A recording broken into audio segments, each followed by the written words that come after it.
बिस्मिल्लाहिर्रहमानिर्रहीम। अस्सलाम वालेकुम। कैसे हो प्यारे बच्चों, उम्मीद करती हूँ खैरियत से होगे।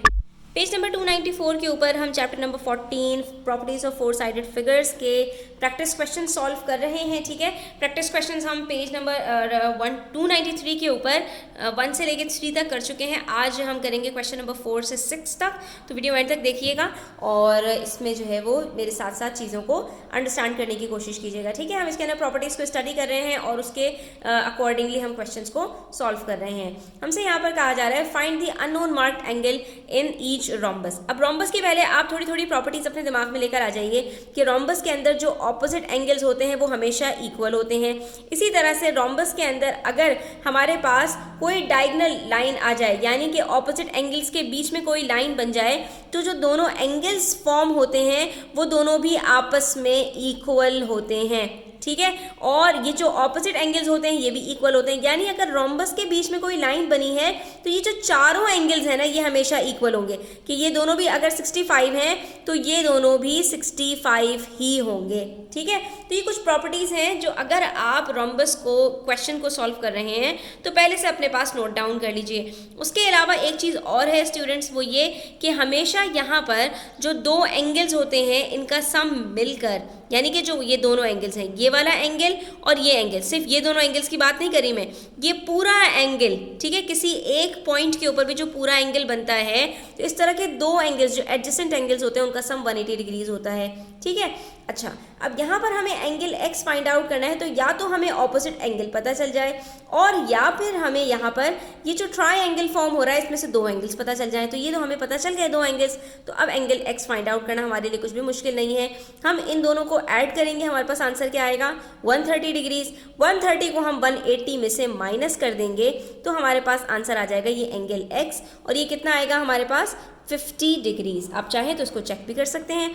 ठीक है, तो हमने इसको यहाँ पर पॉइंट x के ऊपर रखा, सेंटर को सेंटर से मिलाया और हमने अपनी बेस लाइन को बेस लाइन से मिलाई, और उसके बाद फिर हम यहाँ पर इसको चेक कर लेंगे कि क्या ये हमारे पास 50 डिग्रीज ही आ रहा है या नहीं। अगर आप गौर से देखें स्टूडेंट, 0 ये रहा, अगर हम इससे आगे बढ़ें तो ये हमारे पास आ रहा है 50 और ये उसके बाद आ रहा है बीच में हमारे पास 55, यानी कि ये हमारे पास पूरा 50 डिग्रीज नहीं आ रहा है। तो स्टूडेंट्स उसकी वजह ये नहीं है कि हमारे एंगल के अंदर कोई गलती है, बल्कि उसकी वजह ये है कि इन्होंने जो हमें एंगल 65 डिग्रीज मार्क करके दिया है वो 65 नहीं बल्कि वो 60 डिग्रीज है। ये गौर से देखिए, यहाँ पर हमने बेस लाइन को 65 डिग्रीज के ऊपर रखा है और 0 से हम इसको मेजर कर रहे हैं, तो ये हमारे पास यहाँ पर 60 डिग्रीज आ रहा है, 65 डिग्रीज नहीं आ रहा। इसका मतलब है इन्होंने हमें रैंडम एक एंगल यहाँ पर मार्क करके दे दिया है और ये एक्चुअली 65 डिग्रीज नहीं है बल्कि ये 60 डिग्रीज है।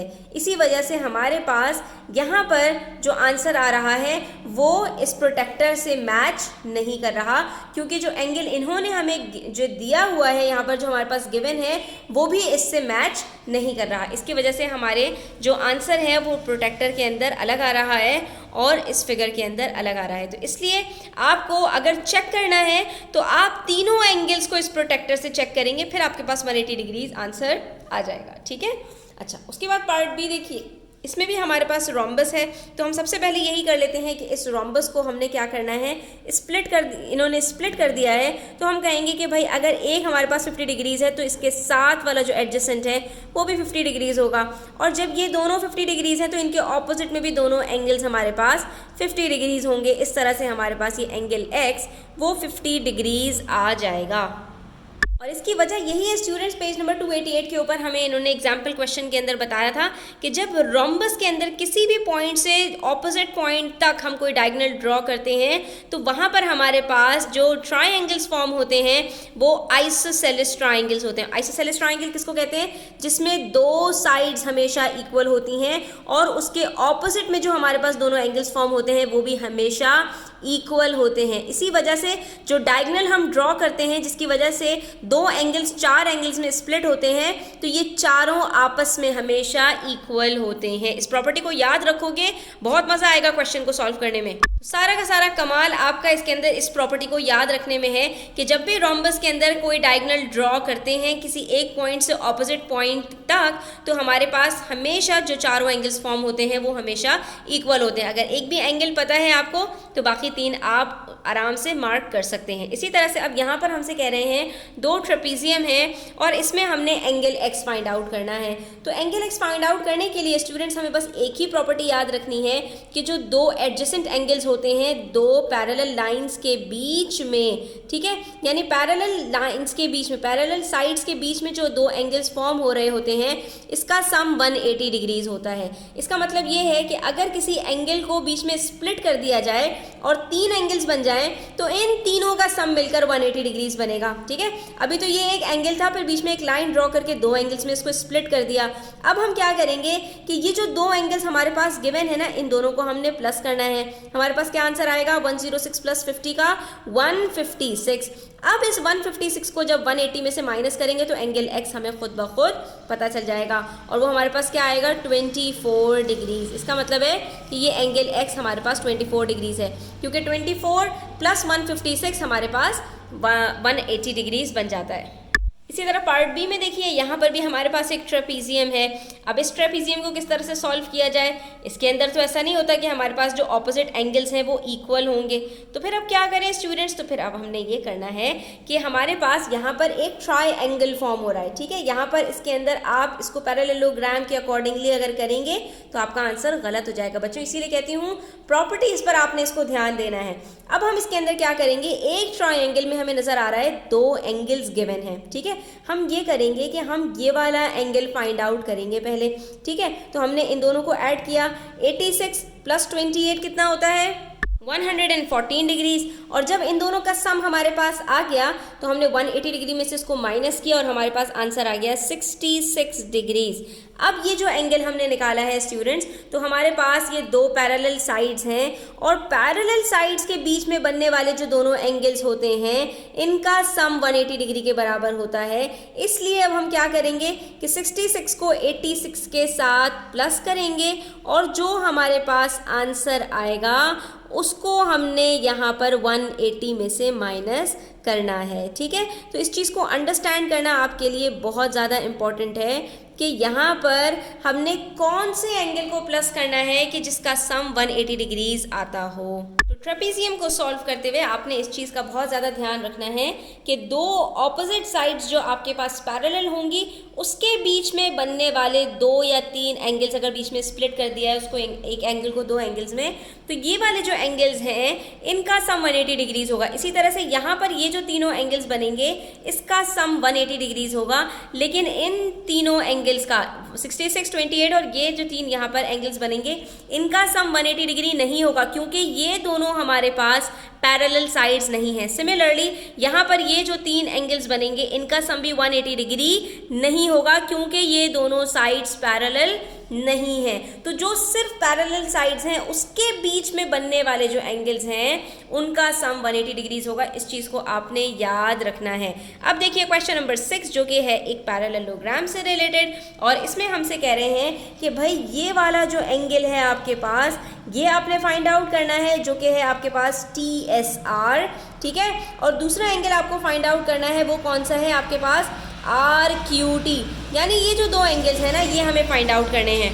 तो इसके लिए आपको दो चीज़ों का ध्यान रखना है स्टूडेंट्स। पहली बात ये कि आपको पैरेललोग्राम की प्रॉपर्टीज़ पता होनी चाहिए। तो उसके अंदर हमें ये पता है कि भाई जो इसके अंदर ऑपोजिट एंगल्स होते हैं ना वो इक्वल होते हैं, इसीलिए यहाँ पर जो एंगल हमारे पास QPT बनेगा और QRS ये दोनों इक्वल होंगे। तो अगर ये 59 डिग्रीज है तो ये भी हमारे पास 59 डिग्रीज हो जाएगा।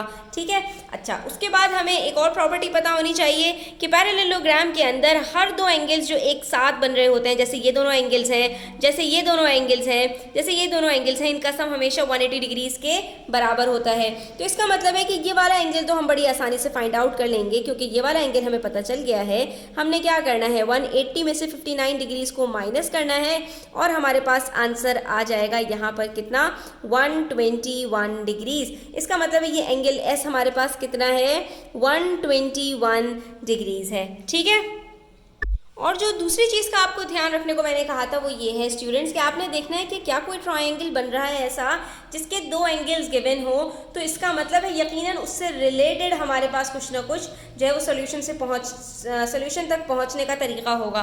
तो अब अगर गौर करें यहाँ पर आप, अगर इस ट्रायंगल को हम देखें तो यहाँ पर दो एंगल्स गिवन है, ये थर्ड एंगल हम बड़ी आसानी से निकाल सकते हैं। 59 और 59 को हम ऐड करें तो हमारे पास आंसर आएगा 118 डिग्रीज, ठीक है। 118 को हम माइनस करेंगे 180 में से, ठीक है। जब हम माइनस करेंगे, ये देख लीजिए हम यहाँ पर इसको किस तरह से कर रहे हैं, 118, ठीक है। इसको माइनस करेंगे स्टूडेंट्स तो हमारे पास आंसर आ जाएगा 62 डिग्रीज। इसका मतलब है जैसे ही ये एंगल हमें पता चलेगा स्टूडेंट्स, ये एंगल हम बड़ी आसानी से फाइंड आउट कर लेंगे। अब आप कहेंगे मिस कैसे? तो बच्चों मैंने आपको बताया यहाँ पर पैरेललोग्राम के दरमियान में जो पेयर ऑफ एंगल्स होते हैं जिसको हम एडजेसेंट एंगल्स कहते हैं, दो एंगल एक साथ बन रहे होते हैं, उसका सम हमेशा 180 डिग्रीज होता है। तो अगर ये दोनों एंगल्स हमारे पास मिलकर बन रहे हैं 119 डिग्रीज, तो ये हमारे पास कितना होगा, ये हमारे पास डेफिनेटली 59 डिग्रीज ही होगा। तो इसका मतलब है बस अगर हमें 2-3 प्रॉपर्टीज़ याद हैं स्टूडेंट्स, तो हम अपने इन क्वेश्चंस को बड़ी आसानी से सॉल्व कर सकते हैं। कोई इसमें प्रॉब्लम वाली बात नहीं है। सिर्फ और सिर्फ आपने इसके अंदर जो मेहनत करनी है वो प्रॉपर्टीज़ को अच्छी तरह से याद करने में करनी है।